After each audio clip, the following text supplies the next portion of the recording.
دبی زندگی میکنیم با پول یه شب تفریح، یه هفته میریم سفر. ما دبی زندگی میکنیم میایم سفر که پول سیو کنیم. ما دبی زندگی میکنیم تابستونا میریم سفر. ما دبی زندگی میکنیم تابستونا میایم روسیه.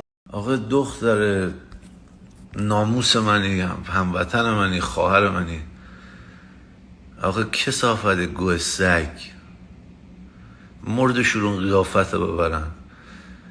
الان تو اکسپلور داشتم نگاه میکردم، ما دبی زندگی میکنیم با پول یه شب تفریح شب میریم مسافرت. آقا توف تو صورتت گو، حداقل فارسی صحبت نکن، یه زبان دیگه صحبت بکن. مردشون قیافت رو ببرن پدر مادر برادر، یه پسر عمه یه پسر دایی نری بیان گیس تو رو بکنن بزنن تو کله تو. کثافت گو، خار مادر دبی رو من گاییدم. شما مگه پدر مادر نرین؟ یه مرد تو خانواده شما نیست بیاد اون دبی گیستو بگیره بندازت بردت کنه بیاره تو ایران تو اتاق تو رو ببندن آشغال؟ برای چی میری اونجا؟ عرب امارات عربستانی میان اونجا، تو میری میگی ما با شب تفریح. تو چه گوی با تفریح شب میخوری اونجا؟ کثافت. برادر بی‌ناموسی خط قرمز همه ایرانی‌ها، تمام دنیا. ما پول، ما دبی زندگی میکنیم با پول. چه گوی تو دبی تو یه شب میخوری؟ خارکسته که تو یه هفته میتونی مسافرت بری. من از اینجا تو آمریکا از 6 صبح میرم سر کار تا 8 شب. چجوری تو با پول یه روز میری مسافرت؟ چی میخوای ثابت بکنی؟ بی‌ناموسگری تو. مردشون قیافت رو ببرن نفهم گو. خواهر من بودی که سرت میبریدم کثافت گو. حال من دختر تو گرفتی آخه. من ناراحتم شدم بهت فوش دادم آخه. کثافت گو، یعنی دم دست من بودی با ابوالفضل این خارکستر رو میزدم تو کلت، تمام کلت بترکه آشغال گو. و تو رو با چه حیایی آقا، تو چرا انقدر این نسل جدید بی حیا شدن آخه برادر؟ خدا وکیلی تمام دست پای من میلرزه، دیدم اعصاب من خورد شد. خدا هر جایی دیدیم پاک بکنین. این میرسه دست 4 تا این عربستانی ها 2 روز دیگه میشینن دور هم با اون خیکای شکمای کیریشون، بعد میگن آره دختر ایرانی فلانه. وای من سکته میکنم این صحنه ها رو ببینم. خواهر من تو 2 روز دیگه میخوای ازدواج بکنی، 2 روز دیگه میخوای مادر بشی، تو 2 روز دیگه میخوای تشکیل خانواده بدی، تو میخوای یک انسان رو به سرپرستی خود بگیری. بچه تو 2 روز این ویدیو رو ببینه نمیگی یعنی چی آخه؟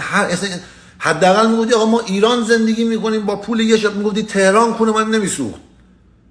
دبی آقایون اگر وطن پرستین، اگر ناموس پرستین، فکر کنین خواهر شماست بچگی کرد.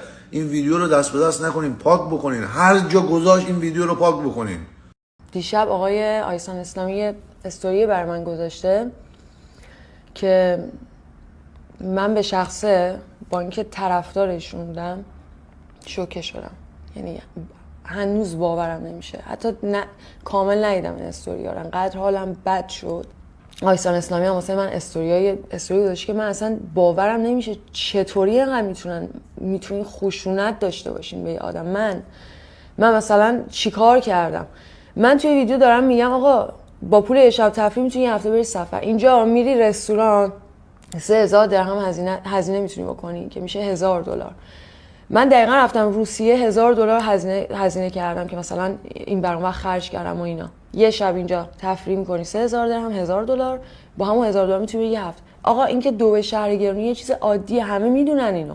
چرا آخه اینجوری چرا همش منفی فکر میکنی؟ من نمیفهمم.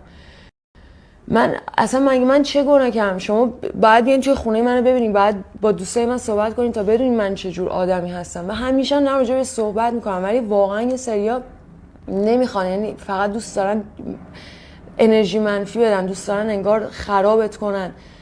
شما بیاید توی خونه منو ببینی هیچ کتابی به جز حقوق زنان نمیبینی، هیچ کتابی به جز فمینیست نمیبینی. یعنی من همه تلاشم همیشه اینه که مثلا خانم‌ها ارزششون رو بدونن. بعد مثلا میاد مدام دارن به من تهمت میزنن که آقا تو داری اینجا نمیدونم تبلیغ تن فروشی میکنی، تو داری قاچاق دختر. واقعا نمیفهمم چرا باید به من این حرفا زده بشه. من کجای راهش رو من مدت هاست اصلا هیچ ویدیوی دیگه راجع به دبی درست نکردم به خاطر همین بد و بیرایی که به من و خانواده‌ام میگفتن. بعد دوباره واسه من هر روز ویدیو، هر روز تهمت. بابا منم آدمم، به خدا خسته شدم. یعنی من انقدر دیگه حملات پنیک اتک بهم دست از زندگی افتادم الان 1 هفته از آواره اصلا همش خونه دوستم نمیتونم 1 دقیقه تنها بمونم اینقدر حالم بده. آخه مگه من چیکار کردم آخه که به من اینقدر تهمت میزنیم؟ ببین من خدا واقعا باید قضاوت بکنه بین من و ایشون که اینجوری داره راجع به من صحبت میکنه.